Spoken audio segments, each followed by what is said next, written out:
नेपाली संसद के अंदर घुसे प्रदर्शनकारी। ये बड़ी जानकारी सामने आ रही है। थोड़ी देर पहले ही विपिन चौबे हमें इस बाबत जानकारी दे रहे थे।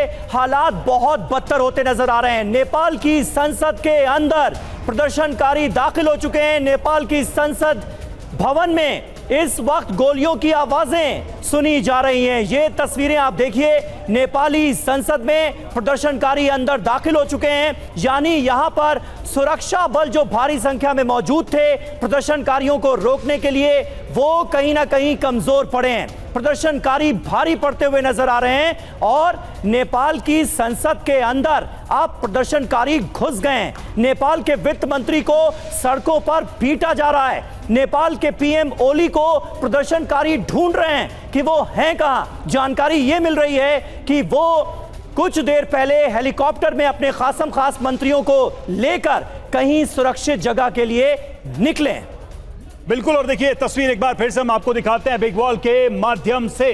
आप देखिए ये नेपाल का पार्लियामेंट है, लेकिन ये तस्वीर जो आप देख रहे हैं, ये देखिए ऐसा लग रहा है कि एक सैलाब यहां पर प्रवेश करता जा रहा। हजारों की संख्या में प्रदर्शनकारी इस परिसर के अंदर दाखिल होते हैं। कल जिस परिसर में दाखिल होने के लिए ये डटे हुए थे, फायरिंग हो गई। आज देखिए किस तरीके से ये लोग इस संसद के अंदर प्रवेश कर चुके। और थोड़ी देर पहले विपिन चौबे हमारे संवाददाता जो कि यहीं पर मौजूद थे, उन्होंने हमें यह जानकारी दी, फोन पर यह जानकारी दी कि प्रदर्शनकारी अब दरवाजा तोड़ते हुए संसद का अंदर दाखिल हो गए। ये वही तस्वीरें आपको दिखा रहे हैं। यहां पर हजारों का हुजूम, हजारों की भीड़ साफ तौर पर नजर आ रही है, जो कि संसद भवन के अंदर प्रवेश करती हुई नजर आ रही है। और दूर दूर तक कोई सुरक्षा बल, कोई जवान यहां पर प्रगति नहीं नजर आ रहा। बिल्कुल, और एक और तस्वीर दिखा देते हैं। ये देखिए, एक तरफ जहां संसद में दाखिल होते हुए ये प्रदर्शनकारी दिखाई दे रहे हैं, तो दूसरी ये तस्वीर देखिए किस तरीके से वित्त मंत्री को भगा कर पीटा गया है और वो अपनी जान बचाते हुए भागते दिख रहे हैं। ये देखिए, जो ब्लैक जैकेट में आपको शख्स नजर आ रहे हैं, वही है नेपाल के वित्त मंत्री जो अपनी जान बचाने के लिए सड़क पर भागते नजर आ रहे हैं। लेकिन लोग उनको पकड़ रहे हैं, उन्हें दबोच रहे हैं समीर, और जान बचाने के लिए वो बस भाग रहे हैं। और इस वजह से खबरें तमाम आ रही हैं कि किस तरीके से मिनिस्टर्स छिपे हुए हैं या फिर हेलीकॉप्टर में उड़े हैं पीएम ओली के साथ, जिससे वो एक सुरक्षित स्पॉट पर जा सके। बिल्कुल, और सत्ताधीशों को ये तस्वीरें देखनी चाहिए। जनता का आक्रोश जो है वो क्या कर सकता है, ये नेपाल की तस्वीरें इस वक्त बता रही हैं। क्योंकि नेपाल में भ्रष्टाचार चरम पर था, बेरोजगारी चरम पर थी, सोशल मीडिया बैन होता है और उसके बाद एक ऐसा ट्रिगर पॉइंट मिलता है लोगों को कि लोग सड़कों पर आ जाते हैं। इस तस्वीर को अगर ध्यान से देखिए तो ये किसी बहुत ही घनी बस्ती लग रही है, बहुत ही कॉमन रेजिडेंशियल एरिया लग रहा है। आप देखिए गली में भागते हुए दिखाई दे रहे हैं। अब मिनिस्टर, इसका मतलब है कि जान बचाने के लिए यहाँ छिपे हुए थे और किसी तरीके से इनका पता प्रदर्शनकारियों ने लगाया है और यहाँ उनको पकड़ा है। इसका मतलब यह है कि बहुत सारे मंत्री या नेता इस वक्त ऐसे ही इलाकों में छिपे हुए हैं, उनको पता है कि उनके साथ क्या हो सकता है। और ऐसे में हम ये कह सकते हैं कि बहुत खुशकिस्मत थे वो मंत्री जो कि नेपाल के पीएम ओली वाले हेलीकॉप्टर में चले गए और किसी सुरक्षित जगह पर पहुंच गए। जानकारी ये मिल रही है, बड़ी खबर ये मिल रही है कि हथियार लेकर संसद के अंदर दाखिल हो गए हैं प्रदर्शनकारी। क्या होगा अब, ये एक बड़ा सवाल है। बिल्कुल, और कल ये वही स्थान है, ये वही रूट आप देख रहे हैं जहां पर रोका जा रहा था इन प्रदर्शनकारियों को पहुंचने से। आज भी पूरी व्यवस्था की गई थी, सिक्योरिटी टाइट की गई थी, लेकिन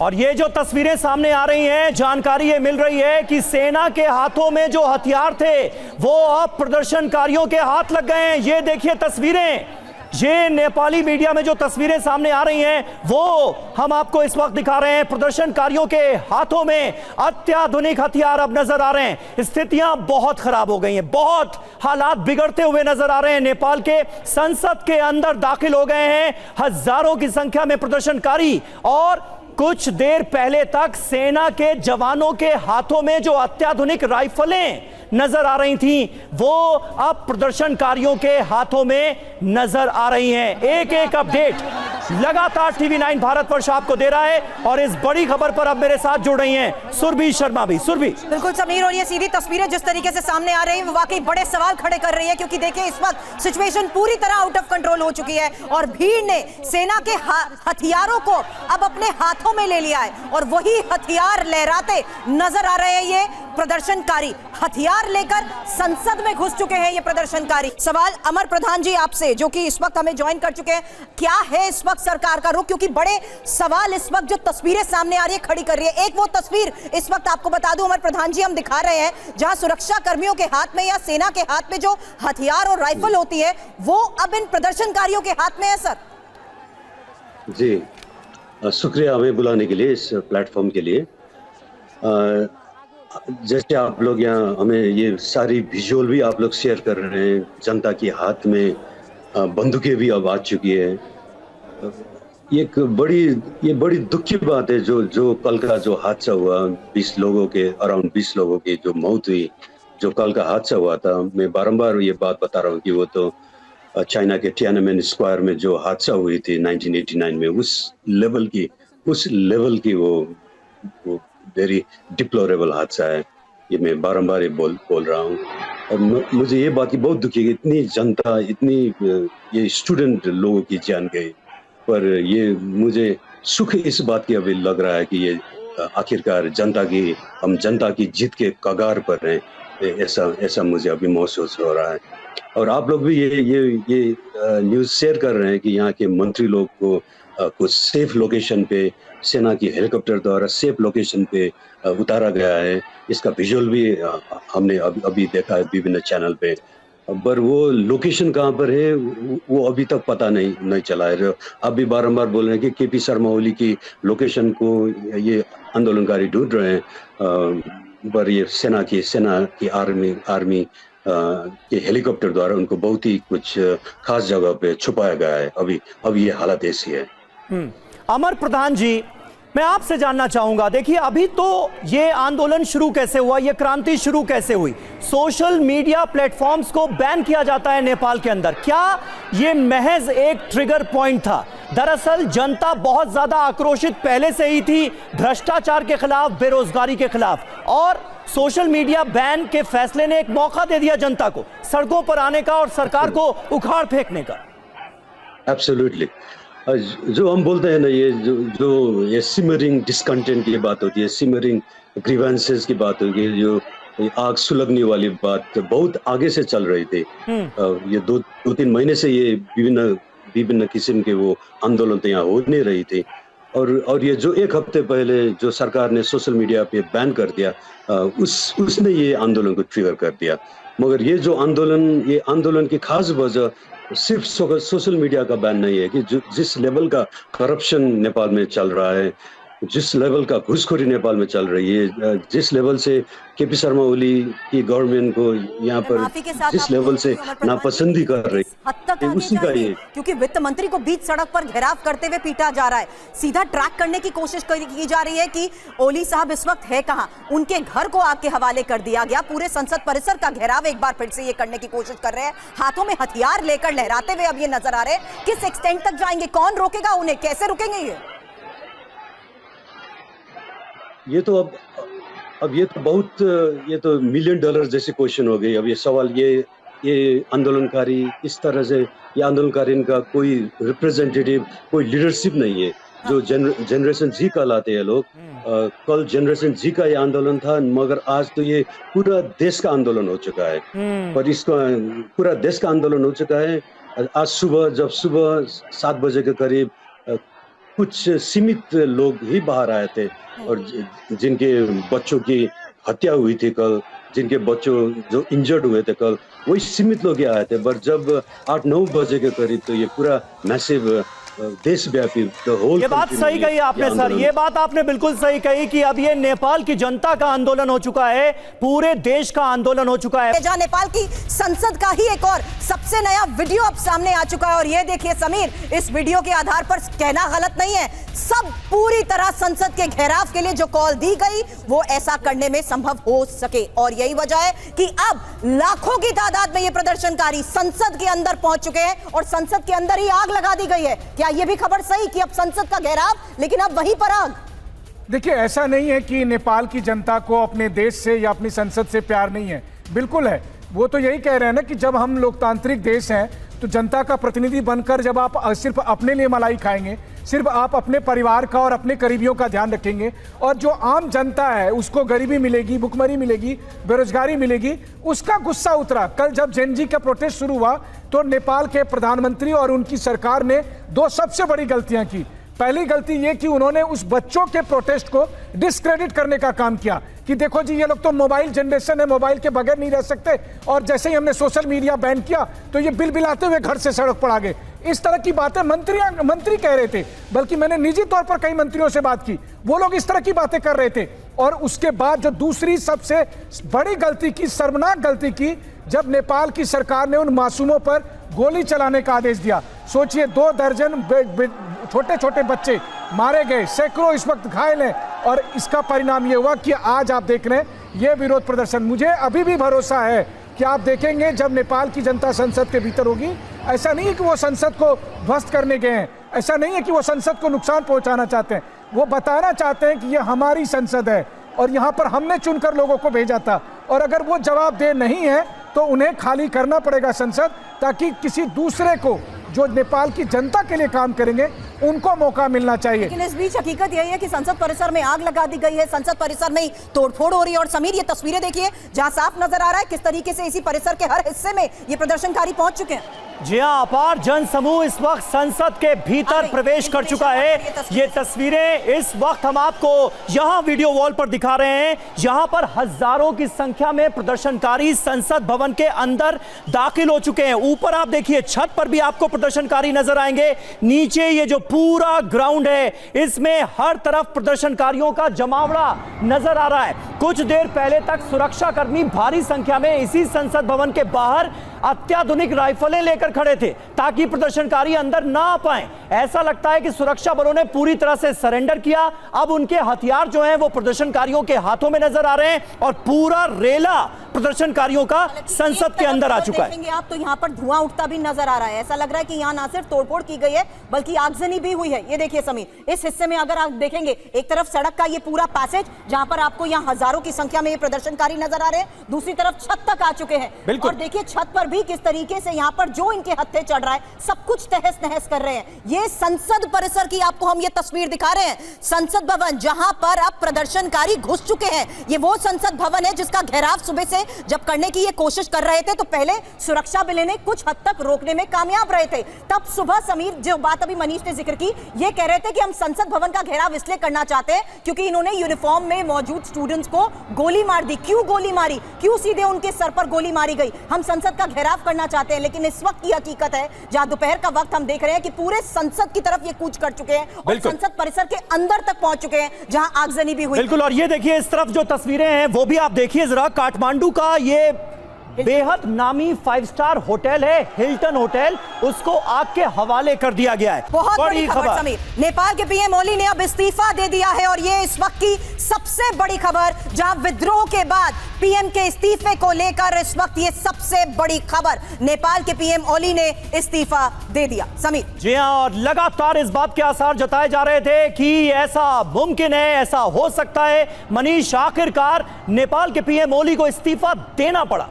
जी हाँ, बिल्कुल। देखिए, जिस बात की चर्चा हम कर रहे थे कि नेपाल को आज नया चेहरा मिलेगा, नया नेता मिलेगा, नया प्रधानमंत्री मिलेगा, और केपी शर्मा ओली के पास इस्तीफा देने के अलावा कोई और विकल्प नहीं था। नौबत इस तरह आ गई है कि अब उनकी जान पर खतरा बनी हुई है। उनको अपने आवास को छोड़कर किसी सुरक्षित ठिकाने पर जाना पड़ा। नेपाल की आर्मी ने उनको रेस्क्यू किया और अब उनकी खबर आ रही है कि उन्होंने इस्तीफा दे दिया है। तो पहले प्लान यही था कि प्रधानमंत्री ओली सर्वदलीय बैठक में हो जाएंगे, वहां पर अपने इस्तीफे की पेशकश करेंगे और फिर किसी नए चेहरे को प्रधानमंत्री बनाया गया। लेकिन लगातार बढ़ते दबाव की वजह से आप कहें तो 2 घंटे पहले ही प्रधानमंत्री ओली के इस्तीफा देने की बात सामने आ गई है। अब नेपाल में अगली सरकार किसकी बनेगी, नेपाल का नेतृत्व कौन करेगा, ये अभी फिलहाल कहना मुश्किल है। लेकिन ज़्यादातर राजनीतिक दलों और नेपाल के प्रधानमंत्री के आसपास के लोगों से भी जो मेरी बात हुई, उन सब का कहना था कि चूंकि प्रदर्शनकारियों की मांग है कि जो पुराने लोग हैं उन्हें हम नहीं सहन करेंगे, हमें नया व्यक्ति चाहिए, नया चाहिए, यंग चाहिए, यंग फेस। लेकिन मनीष, वो नया व्यक्ति कौन होगा? कौन इस मुश्किल हालात से उबार सकता है इस वक्त नेपाल को? कोई नाम जहन में आता है, या जो लोग आज सर्वदलीय मीटिंग में बैठेंगे, क्योंकि अब तो पीएम ओली का इस्तीफा भी हो गया, तो अब नया वो शख्स कौन होगा, वो नया चेहरा कौन होगा जो कि नेपाल में हालात को सुधार पाएगा? ये भी एक सवाल। देखिए, भारत के एक बहुत ही चर्चित नेता रहे थे राम मनोहर लोहिया। वो कहते थे कि जनता खुद अपना नेता चुन लेती है। तो मुझे लगता है कि अगले कुछ घंटे में जनता अपना एक नेता भी चुन लेगी। फिलहाल उन्होंने एक बड़ी कामयाबी हासिल की है कि उन्होंने प्रधानमंत्री केपी शर्मा ओली को गद्दी छोड़ने के लिए मजबूर कर दिया है। वही केपी शर्मा ओली जो अभी कुछ दिन पहले चीन में मिलिट्री परेड का हिस्सा थे, वही केपी शर्मा ओली जिन्होंने बीजिंग के साथ, जिनपिंग के साथ पींगे बढ़ाई थी, उसी केपी शर्मा ओली को आज गद्दी छोड़नी पड़ी क्योंकि उन्होंने चीन का रास्ता अख्तियार किया था। चीन का इतिहास था जब उन्होंने छात्रों पर गोलियां चलाई थी, छात्रों पर टैंक चलाए थे। नेपाल में भी प्रधानमंत्री केपी शर्मा ओली ने भी वही काम किया। चीन से लौटकर आते ही उन्होंने छात्रों के सर पर, सीने पर गोलियां चलाई और नेपाल की जनता को यह मंजूर नहीं था और नेपाल की जनता ने सरकार को घुटने पर लाकर खड़ा कर दिया। बिल्कुल, यही इस वक्त की सबसे बड़ी खबर है, क्योंकि इस वक्त वरिष्ठ पत्रकार अमर प्रधान भी हमारे साथ हैं। उनसे भी इसको लेकर सवाल करूं उससे पहले नेपाली संसद का ही अब एक और वीडियो आपको दिखाते हैं जहां संसद का घेराव करते हुए कैसे अंदर तक ये प्रदर्शनकारी पहुंच गए। वो तस्वीरें अभी तक आपने देखी थी, अब लगातार कुछ और तस्वीरें सामने आ रही हैं और देखिए किस तरीके से ये अंदर की तस्वीरें अब सामने आ चुकी हैं। और जिस बात का समीर हम जिक्र कर रहे थे कि अंदर सब कुछ तहस नहस किया जा रहा है, अंदर संसद परिसर के अंदर पहुंच चुके हैं, तोड़फोड़ की जा रही है। हालांकि देखिए किस तरीके से इस बड़े से गेट को खोलकर नेपाली संसद में घुस चुके हैं ये प्रदर्शनकारी और अब बाहर के साथ साथ अंदर की भी नेपाल संसद की ही एक और तस्वीर सामने आ चुकी है। समीर जी हां, इस तस्वीर में साफ तौर पर नजर आ रहा है कि किस तरह से संसद का जो मेन गेट है वो खुलता है और उसके बाद प्रदर्शनकारियों का रेला संसद भवन के अंदर प्रवेश कर जाता है। ये तस्वीरें आप देखिए, ये इस वक्त की सबसे अहम तस्वीर TV9 भारतवर्ष आपको दिखा रहा है। विद्रोह के बाद पीएम ओली ने इस्तीफा दे दिया है, संसद भवन के अंदर घुस चुके हैं प्रदर्शनकारी और कई प्रदर्शनकारियों के हाथों में सेना के जवानों की राइफलें नजर आ रही हैं। ये तस्वीरें आप देखिए, नेपाली संसद का ये सबसे नया वीडियो आपके सामने है। अंदर और बाहर की तस्वीरें नेपाल की संसद की आप देख रहे हैं। अंदर क्या आलम है, कैसे गेट खोला जाता है, मेन गेट संसद का, और उसके बाद प्रदर्शनकारी अंदर घुस जाते हैं। और दूसरी तस्वीर संसद भवन के ठीक बाहर जो ग्राउंड है उसमें आप देख सकते हैं हजारों की संख्या में प्रदर्शनकारी अंदर दाखिल हो चुके हैं। और इस बीच वो तस्वीर भी आपको दिखा रहे हैं जब पीएम ओली के घर में भी घुसकर इन्होंने आग लगा दी। और इस बीच ये अब संसद परिसर के अंदर की तस्वीर, नेपाल के संसद परिसर के अंदर की वो तस्वीर सामने आ चुकी है जहां प्रदर्शनकारियों का कब्जा। और इस बीच आपको बता दें हजारों की संख्या में ये प्रदर्शनकारी सुबह से संसद का घेराव करना चाहते थे, लेकिन अब संसद परिसर के अंदर घुस चुके हैं ये प्रदर्शनकारी और कुछ दिखाने की कोशिश की जा रही है। सुरभि, ये प्रदर्शनकारी जिस तरीके से आगे बढ़ रहे थे, इस बीच ये अंदर की वो तस्वीर है समीर जिससे साफ है कि हर तरफ संसद में अब प्रदर्शनकारियों का कब्जा। और सुरभि, संसद भवन की ही ये दूसरी तस्वीर भी हम आपको दिखा रहे हैं, अपने दर्शकों को दिखा रहे हैं, जहां पर एक प्रदर्शनकारी हाथों में कुछ लेकर संसद भवन की छत पर चढ़ा हुआ नजर आ रहा है। एक तरह का मैसेज, एक तरह का संदेश देने की कोशिश ये कि सिंहासन खाली करो, अब जनता आती है। जनता का आक्रोश इस वक्त नेपाल में चरम पर है। प्रधानमंत्री को इस्तीफा देना पड़ा है। नए प्रधानमंत्री कौन होंगे, वो नया नेता कौन होगा जो नेपाल को इस मुसीबत, इस मुश्किल से उबारेगा, ये है बड़ा सवाल। जी, हालांकि इस बीच क्योंकि अमर प्रधान जी वरिष्ठ पत्रकार नेपाल से इस वक्त हमारे साथ है, ये सवाल आप ही से करती हूँ। बड़ी खबर आ चुकी है, पीएम केपी ओली ने इस्तीफा दे दिया, अब नए नाम का ऐलान होगा। कौन सा नया नाम अब सामने आ सकता है, क्या खबरें फिलहाल वहां पर इसको लेकर? अब ये जो आंदोलन का एक अहम हिस्सा तो जनरेशन जी है जी। और जनरेशन जी ने अपनी कुछ मांगे रख चुकी है और जनरेशन जी ने तो ये पुराने चेहरे को तो कंप्लीटली रिजेक्ट कर दिया है और ये जनरेशन जी के रिप्रेजेंटेटिव लोग ही किसी नए चेहरे को वो आगे ला सकते हैं। तो किसी जनरेशन जी के अब ये मुश्किल हालत ये है कि जनरेशन जी का कोई भी प्रोमिनेंट चेहरा अभी तक सामने नहीं आया है। सो अभी अब नेपाल में सरकार तो नहीं रहने के जैसे हालात है। तो जनरेशन जी अब किससे वार्ता करेगी या या जो सरकार नई हालत नहीं होने की अमर जी रोक रहा हूं आपको, लगातार बड़ी खबरें इस वक्त नेपाल से सामने आ रही हैं। बड़ी खबर है, पीएम ओली के दफ्तर में घुसे प्रदर्शनकारी, हथियार लेकर संसद में घुसे हैं प्रदर्शनकारी। ये खबर हमने आपको दिखाई। और ऑफिस में नेपाल के पीएम के दफ्तर में जो प्रदर्शन हुआ है उसी के बाद केपी ओली ने अपना इस्तीफा दिया है, यह जानकारी सामने आ रही है। तो यह बड़ी खबर है, ऑफिस में प्रदर्शन के बाद पीएम ओली ने अपना इस्तीफा दिया है। हमारे संवाददाता विपिन चौबे इस वक्त नेपाल की राजधानी काठमांडू में संसद भवन के अंदर मौजूद हैं। विपिन, आपसे जानना चाहेंगे क्या हालात हैं? तस्वीरें लगातार हम अपने दर्शकों को दिखा रहे हैं, भारी संख्या में प्रदर्शनकारी संसद भवन के अंदर मौजूद हैं। रणनीति क्या है, करेंगे क्या? समीर, खबर में थोड़ा सा अपडेट है और मैंने अपने 20 साल के कैरियर में इस तरह का प्रदर्शन, इस तरह का गुस्सा किसी भी सरकार के खिलाफ नहीं दिखा है। कई राज्यों में, कई देशों में मैंने सत्ता को परिवर्तन होते देखा है, लेकिन एक बहुत बड़ी अपडेट, नेपाल की पूरी संसद जलाकर खाक कर दी गई है। मेरी आंखों के सामने, चूंकि मोबाइल का नेटवर्क नहीं है, हमारे लाइव व्यू का नेटवर्क नहीं है, इसलिए हम आपको विजुअल्स नहीं भेज पा रहे हैं, हम बहुत मजबूर हैं। लेकिन एक एक रिपोर्ट हमने रखी है, पूरा नेपाल का संसद भवन इस वक्त धू कर जल रहा है। नेपाल के संसद को जला दिया गया है, नेपाल के संसद भवन को आग के हवाले कर दिया है प्रदर्शनकारियों ने, और ये जो पूरी इमारत थी ये धू कर जल गई है। विपिन, कंटिन्यू करें। देखिए समीर, ये बहुत बड़ी अपने आप में खबर है और जो मेरी आंखों के सामने हो रहा है, मुझे मैं पिछले आधे घंटे देख रहा हूं और समझ लीजिए कि सेना विड्रॉ कर गई है, पुलिस ने विड्रॉ कर लिया, रैपिड एक्शन फोर्स ने विड्रॉ कर लिया कि अब हमारे बस की बात नहीं है, हम संसद भवन की सुरक्षा को नहीं संभाल सकते। पब्लिक का प्रेशर इतना ज्यादा है और पब्लिक मरने मारने पर आमादा थी। मेरी आंखों के सामने ट्रकों में सेना जो अंदर सुरक्षा का जिम्मा संभाल रही थी, वो सेना विड्रॉ कर गई, अपने ट्रकों को, अपने सामान को लेकर बाहर निकली है तो जनता ने तालियां बजाकर स्वागत किया कि आप हमारे साथ खड़े हो गए। उसके बाद पब्लिक घुस गई है। संसद का वो सदन, चाहे निचला सदन हो चाहे उच्च सदन हो, दोनों सदनों में आग लगा दी गई है। अब आप समझिए पूरा संसद इस वक्त धू कर जल रहा है। बाहर उसकी पार्किंग का एरिया हो, संसद के बैठने का एरिया हो, पॉलिटिकल पार्टीज का मीटिंग हॉल हो, कन्वेंशन हॉल हो, जो भी अंदर था वो सब कुछ आंखों के सामने जल रहा है। नेपाल का इतिहास मिट रहा है और पूरा संसद भवन काले धुएं के गुबार में और रह रहकर आवाजें आ रही हैं। अंदर जो सामान रखा हुआ है, जो सिलेंडर है, जो एसीज है, उसमें ब्लास्ट हो रहा है और पब्लिक उसके बावजूद हटने को तैयार नहीं है। अंदर से जितनी सिक्योरिटी फोर्स थी वो अब अपनी जान बचाकर बाहर आई है और जो सिक्योरिटी फोर्स थी उसके बीच में हम अपनी जान बचाकर खड़े थे दीवार की ओट लेकर। तब तक पब्लिक पत्थरबाजी करने लगी, उसमें हम लोग को भी चोटें आई हैं। मेरे रिब्स पर चोट लगी है, मेरे पैरों में चोट लगी है, मेरे कैमरा पर्सन को चोट लग गया, पूरा उसका हाथ कट गया। बिल्कुल, आपको एक सेकंड के लिए रोक रही हूँ विपिन, ध्यान रखें, स्टे सेफ, अलर्ट रहे। मेरे सहयोगी विपिन चौबे इस वक्त बड़ी खबर हमें पहुंचा रहे हैं और उसी की तस्वीर अब आप देखिए जहां नेपाल की संसद को जला दिया गया है। विपिन चौबे हमारे सहयोगी नेपाल संसद के बिल्कुल नजदीक वहीं पर मौजूद हैं, जिन्होंने बताया कि कैसे अभी तक प्रदर्शनकारियों ने संसद पर कब्जा किया था,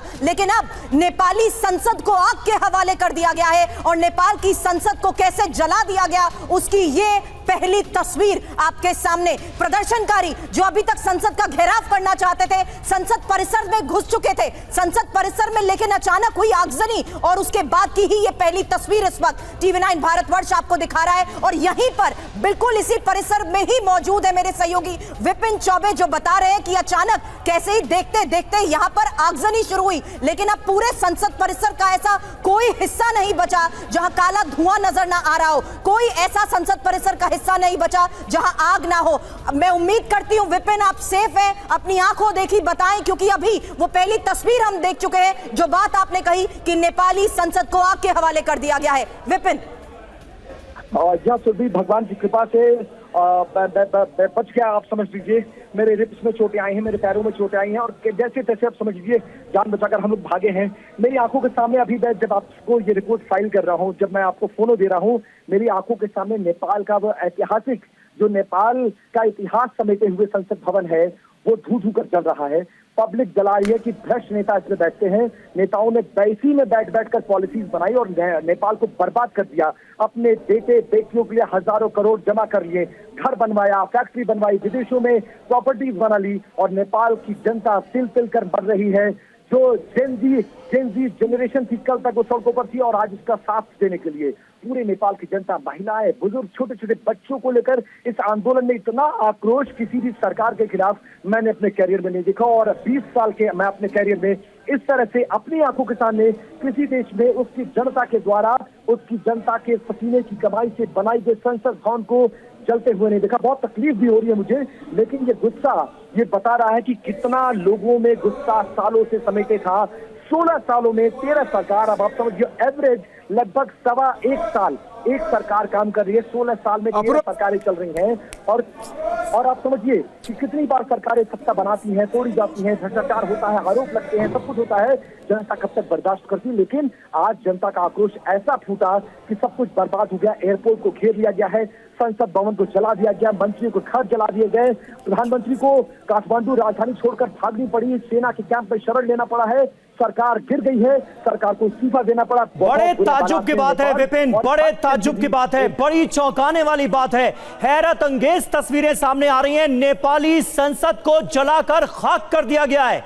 ये क्या हुआ नेपाल में? ये अपने आप में बहुत हैरत अंगेज तस्वीरें इस वक्त सामने आ रही हैं। काठमांडू में संसद भवन को आग के हवाले कर दिया गया है। TV9 भारतवर्ष ने आपको सबसे पहले खबर दिखाई कि संसद को आग के हवाले कर दिया गया, और अब सबसे पहले ये तस्वीर आप देख रहे हैं जिसमें संसद भवन धू धू कर जलता हुआ नजर आ रहा है। विद्रोह के बाद PM ओली का इस्तीफा हो चुका है, लेकिन प्रदर्शनकारियों का गुस्सा इतना कि नेपाली संसद को जला डाला।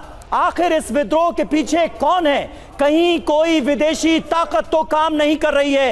ये एक बड़ा सवाल है। ये तस्वीरें इस वक्त हर किसी को हैरान करके रखने वाली तस्वीरें हमारे पास आ रही हैं TV9 भारतवर्ष पर। ये जो तस्वीर आप देख रहे हैं, ये संसद भवन की तस्वीर है जिसे आग के हवाले कर दिया गया है। विपिन, आखिर प्रदर्शनकारियों का मकसद क्या है?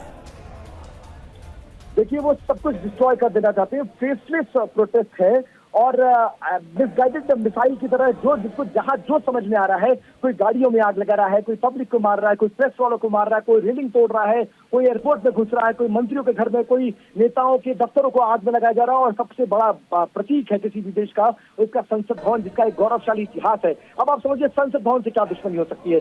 समझ में नहीं आ रहा है पब्लिक चाहती क्या है।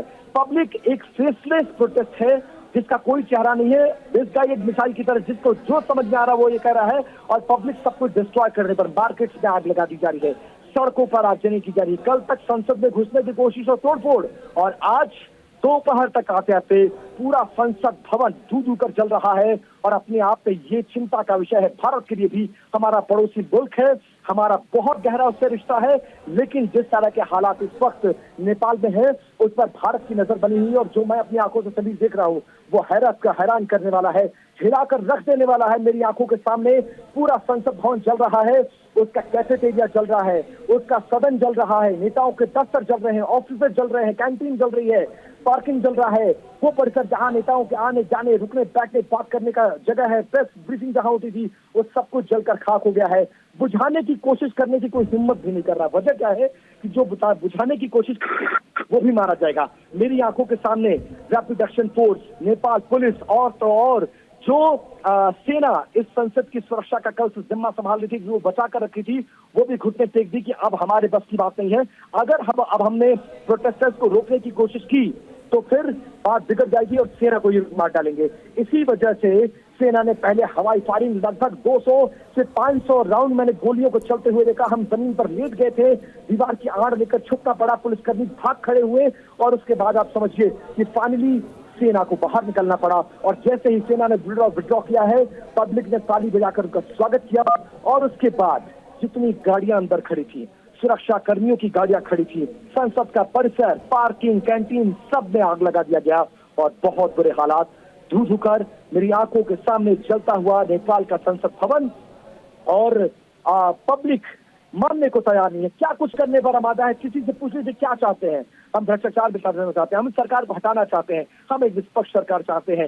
ये सरकार ने नेपोटिज्म किया है, ये सरकार ने करप्शन किया है, ये सरकार ने फेवरेटिज्म किया है। तो इस तरह के नारों के साथ कल तक जो जेन ज़ी जनरेशन का प्रोटेस्ट था, अब वो करप्शन प्रोटेस्ट में कन्वर्ट हो गया है। और पब्लिक नहीं मान रही है, पब्लिक किसी के हाथ में आने वाली नहीं है। मैं एक बार समीर, मैं संसद भवन के अंदर घुसकर उस रिपोर्ट को कम से कम तैयार कर लूं जब भी नेटवर्क आएगा, क्योंकि इंटरनेट को बंद कर दिया गया है।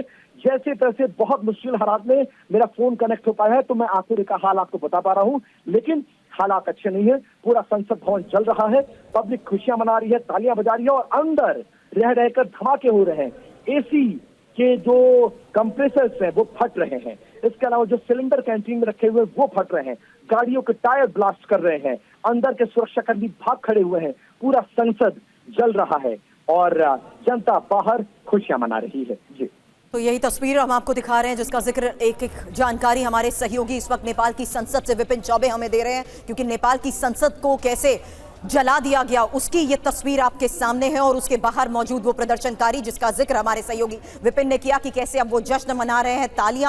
तालियों की गड़गड़ाहट यहां पर अब सुनाई दे रही है। एक तरफ आग का ये काले धुएं का गुबार, वहीं दूसरी तरफ लोग संसद परिसर के बाहर इसे पूरी तरह से तहस नहस करने के बाद जश्न भी मना रहे हैं। हालांकि संसद को जलाने की वो जो तस्वीर आपने देखी, अब इसका वीडियो भी हम आपको दिखाते हैं। ये देखिए वो तस्वीर जहां साफ है कि कैसे संसद का न सिर्फ घेराव किया गया बल्कि संसद परिसर के अंदर जाकर सब कुछ तोड़फोड़ की गई, संसद में आग लगा दी गई, क्योंकि नेपाल की संसद अभी भी जल रही है। और यही इस वक्त की सबसे बड़ी खबर है, संसद के अंदर हो रहे हैं धमाके। हालांकि हमारे सहयोगी विपिन ने हमें बताया, क्योंकि अंदर कंप्रेसर, एसी के कंप्रेसर हो या अंदर मौजूद सिलेंडर, उनमें तक ब्लास्ट हो चुका है। और साथ ही इस वक्त संसद परिसर में पहुंचे प्रदर्शनकारियों ने भी तोड़फोड़ की है, आगजनी की है। फिलहाल वो तस्वीर और वो वीडियो अब आपके सामने है, जिससे साफ है कि नेपाल की संसद किस तरीके से पूरी तरह जल उठी है। समीर, जी हां, एक के बाद एक जो तस्वीरें सामने आ रही हैं वो दिल दहला देने वाली हैं। नेपाल की संसद जल रही है। TV9 भारतवर्ष पर यह वीडियो आप संसद भवन का देख रहे हैं। विपिन चौबे हमारे संवाददाता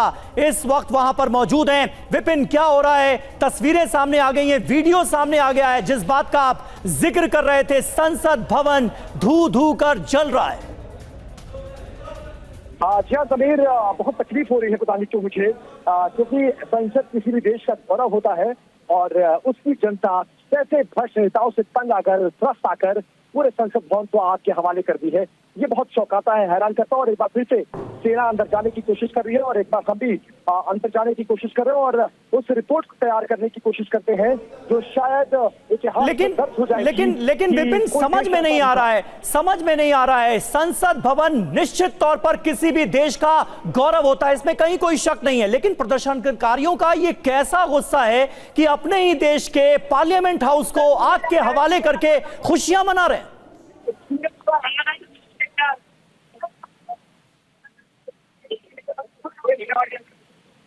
विपिन चौबे हमारे संवाददाता लगातार पल पल की अपडेट दे रहे हैं। संसद भवन के भीतर जाने की वो कोशिश कर रहे हैं, लेकिन इस वक्त हालात कैसे हैं ये आप इन तस्वीरों को देखकर अंदाजा लगा सकते हैं। पूरे संसद भवन को फूंक डाला है प्रदर्शनकारियों ने, आग के हवाले कर दिया है। हालांकि इसमें बहुत बड़ी चुनौती है समीर, क्योंकि TV9 भारतवर्ष की इसी मेगा कवरेज में हमने देखा ये प्रदर्शनकारी किस तरीके से खुद विपिन चौबे, जो कि लगातार वहां से एक एक लाइव तस्वीर दिखा रहे हैं, हालात को बयां करते हैं तो वो उग्र हो जाते हैं। ये जो युवा जोश अभी तक हम सड़क पर देख रहे थे, जो हम जानते थे नहीं रुकेगा, इन्होंने मीडिया का भी घेराव किया है। कई बार विपिन के साथ इनके संवाद में हमने वो देखा कि कैसे उन्हें रिपोर्ट करने तक से वो रोक रहे थे। और इस बीच अब वो तस्वीर, विपिन मैं चाहूंगी अपनी आंखों देखिए, एक बार फिर से आप बताएं, क्योंकि इन मुश्किल हालात के बीच में आप जिस तरीके से रिपोर्ट कर रहे हैं, प्लीज सेफ रहें, लेकिन बताएं इस वक्त आप क्या देख पा रहे हैं।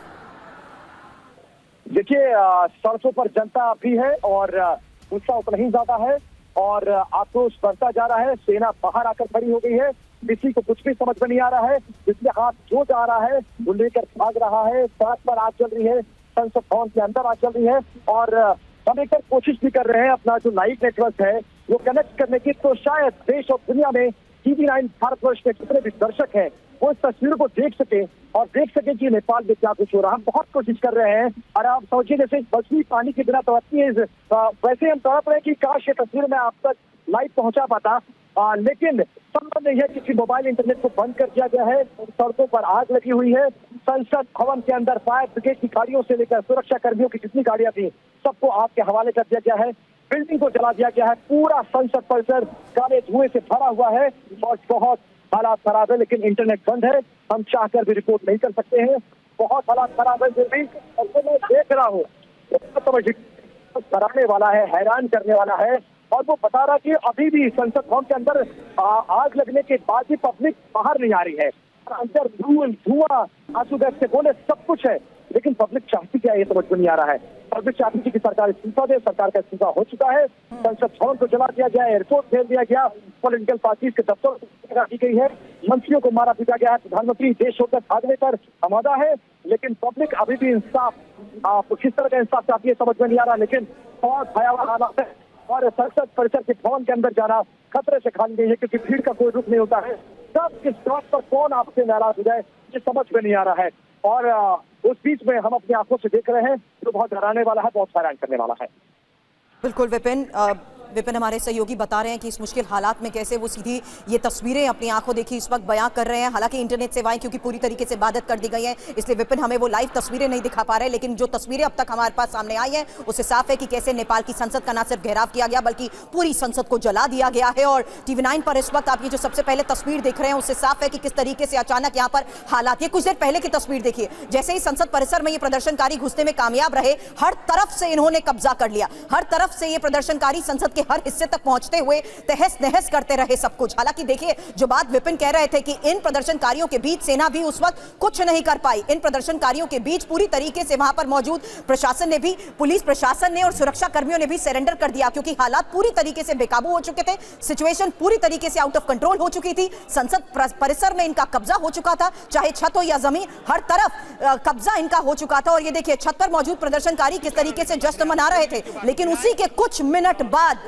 तस्वीर बिल्कुल अलग। ये वो संसद परिसर जो अब काले धुएं के गुबार से ढक चुका है, ये वो संसद परिसर है जिसमें इन प्रदर्शनकारियों ने तोड़फोड़ की और उसके बाद आग लगा दी है। हालांकि मेरे सहयोगी विपिन चौबे जो कि संसद परिसर के बिल्कुल नजदीक है, वहीं पर इस परिसर में मौजूद है, वो हमें बता रहे हैं कि अब संसद परिसर में ना सिर्फ तोड़फोड़ हुई बल्कि अंदर जो एसी है उसमें ब्लास्ट हो रहे हैं, अंदर जो सिलेंडर है उनमें भी ब्लास्ट हुए हैं। सब कुछ तहस नहस करने के बाद पूरे संसद परिसर के हर हिस्से को तोड़फोड़ के बाद आग के हवाले कर दिया गया। और यही वजह है कि नेपाल की संसद इस वक्त काले धुएं से पूरी तरह ढक चुकी है। संसद का कोई ऐसा हिस्सा नहीं बचा जहां सब कुछ तहस नहस ना किया गया हो या सब कुछ जलाकर यहां राख कर दिया गया है। फिलहाल समीर यही वो तस्वीर, और मैं चाहूंगी विपिन एक बार फिर से अगर आपको आवाज आ रही है तो बताएं। उम्मीद करती हूं आप सेफ है, क्योंकि मैं जानती हूं आपको चोट भी आई है, ऐसे में आपके कैमरामैन क्या वो भी पूरी तरह सेफ है? कहां पर है आप, क्या इस वक्त हो रहा है? क्या संसद परिसर को आग लगाने के बाद अब ये प्रदर्शनकारी डटे हुए हैं या हट गए? कैसा जवाब है? पूरा संसद भवन परिसर जो है वो काले धुएं के गुबार से भर गया है। बाहर आग लगा दी गई है, अंदर आग लगा दी गई है, कुछ भी नहीं दिख रहा है। अभी तक सुबह जब हम आए हैं ये संसद भवन सुरक्षित था, अंदर सेना, पुलिस, रैपिड एक्शन फोर्स सब लोग अंदर मौजूद थे, लेकिन जनता के आक्रोश के सामने सबको घुटने टेकने पड़े। एक तरफ सरकार इस्तीफा दिया, दूसरी तरफ सुरक्षा कर्मियों ने विड्रॉ कर दिया कि अब हमारे बस की बात नहीं है, हम इस संसद भवन की सुरक्षा को नहीं कर सकते हैं और संसद भवन आग के हवाले कर दिया गया है। थोड़ा आप आगे बढ़ के तस्वीरें दिखाइए, मैं कुछ लोगों से बात करता हूँ। ये बताइए क्या मांग थी, क्या चाहते थे और क्या हो गया?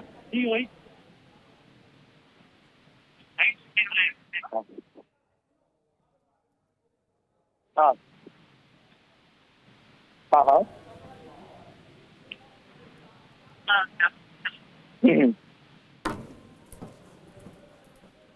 यार पूरा संसद भवन जला दिया, तो इससे इसका मोटिव क्या था, इंटेंशन क्या था, मैसेजिंग क्या है? जो आप अगर यूथ के साथ अगर नहीं होंगे तो आप यूथ है जो आपके जो मैट्रिक्स बना सकते, अगर आप यूथ के साथ ही अगर उसका फंडामेंटल अगर आप ले लेंगे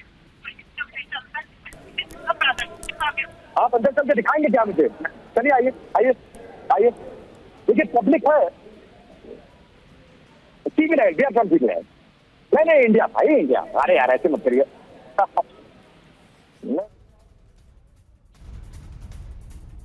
समीर इससे समझ आ रहा है कि कैसे इन मुश्किल हालात के बीच में भी अपनी आंखों देखी विपिन बयां कर रहे हैं, क्योंकि वहां मौजूद प्रदर्शनकारियों से उन्होंने अब सीधा सवाल किया, अब तो संसद परिसर को भी जला दिया, आप क्या करोगे? क्योंकि यहां सब कुछ इन प्रदर्शनकारियों के हवाले हो चुका है, जहां सुरक्षा कर्मी भी पूरी तरह सरेंडर कर चुके हैं। समीर और देखिए ये नई तस्वीरें सामने आ गई हैं, ये बहुत क्लियर वीडियो है, बहुत क्लियर वीडियो इस वक्त TV9 भारतवर्ष आपको दिखा रहा है। फर्स्ट ऑन TV9 भारतवर्ष ये वीडियो आप देखिए किस तरह से पूरा का पूरा संसद भवन आग की लपटों में घिरा हुआ नजर आ रहा है, धुएं का गुबार आसमान तक पहुंचता हुआ नजर आ रहा है। पूरे संसद भवन को आग के हवाले कर दिया है प्रदर्शनकारियों ने। लेकिन आज तो संसद को ही फूंक दिया गया और ये वो तस्वीर आपको लगातार टीवी 9 दिखा रहा है, जिससे साफ है कि नेपाल में आंदोलन के नाम पर शुरू हुआ ये प्रदर्शन न सिर्फ उग्र हुआ बल्कि पूरे संसद परिसर को ही कैसे जला दिया गया, उसकी ये एक और तस्वीर देखिए।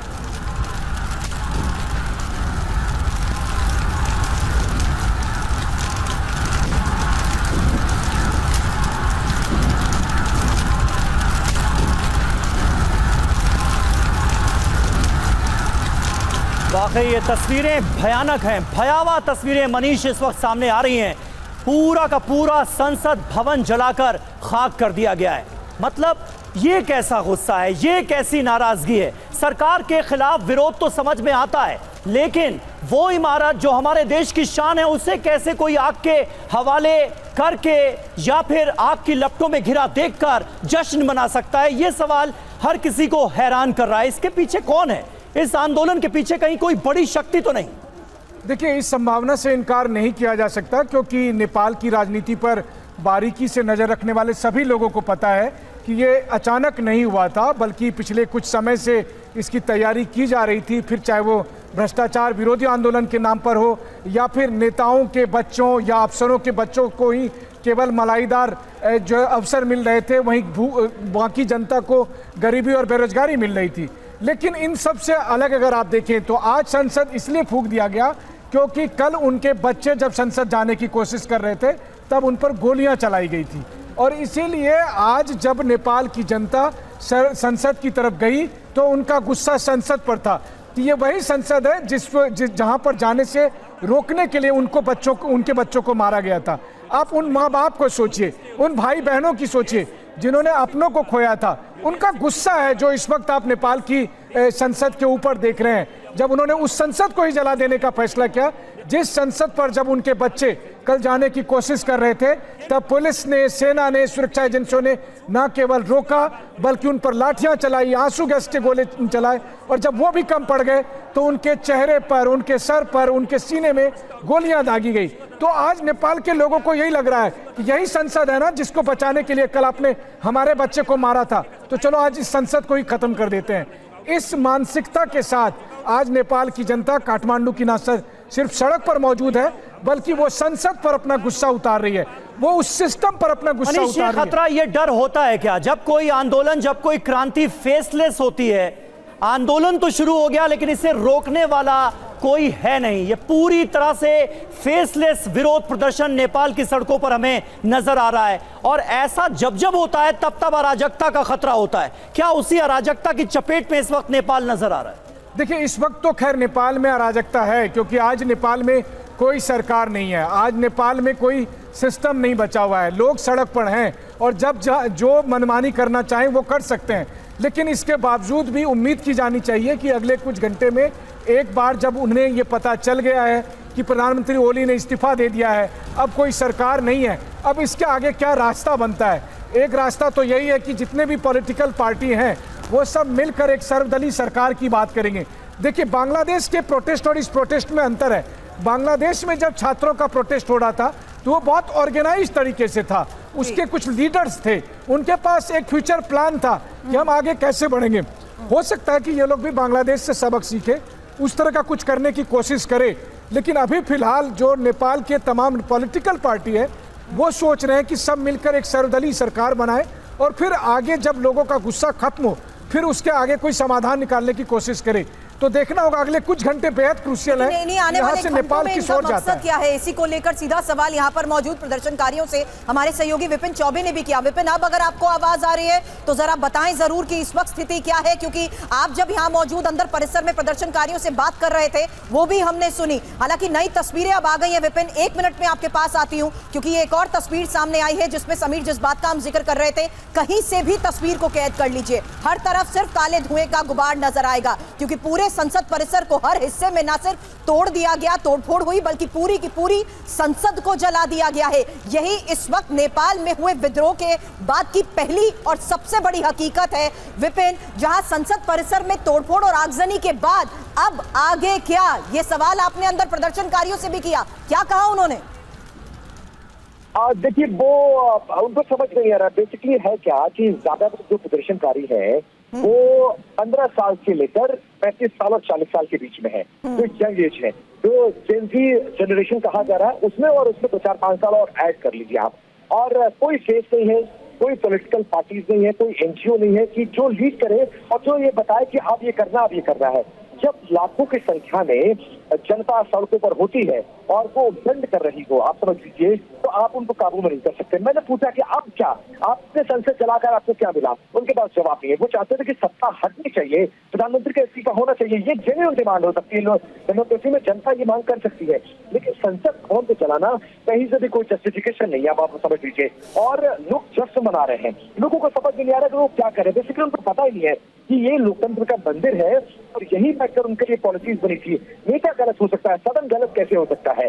तो आप नेताओं को हटाइए, सत्ता से बेदखल करिए, दोबारा चुनाव करिए, लेकिन जिस तरह की तस्वीरें, भयावह तस्वीरें हैं सुर्खी, और किसी को भी मरने और मारने पर आमादा है पब्लिक। और आप समझ लीजिए भीड़ में से कोई एक शख्स आता है जो एंटी इंडिया बात करने लगता है, फिर वो हमको टारगेट करने की कोशिश करता है।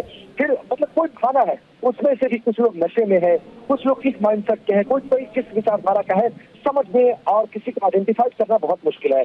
और उस मुश्किल हालात में अभी भी जब पूरा संसद भवन परिसर जल रहा हो धुधु, तब भी हजारों की तादाद में जनता अंदर बैठी है, जिसमें महिलाएं भी हैं, बच्चे भी हैं, बच्चियां भी हैं, लड़के भी हैं, लड़कियां भी हैं, सब है। और लोग जश्न मना रहे हैं, लोग खुशियां मना रहे हैं। लोगों को समझ में नहीं आ रहा वो क्या कर रहे हैं। लोगों से पूछे, हमने चला दिया, जनता हमने अपनी पावर दिखा दी, जब जो चाहता है वो कर लेता है। ठीक बात है, यंग जनरेशन की महत्ता है, उसमें दम है, वो चाहता है तो सल्तनत बदल सकता है।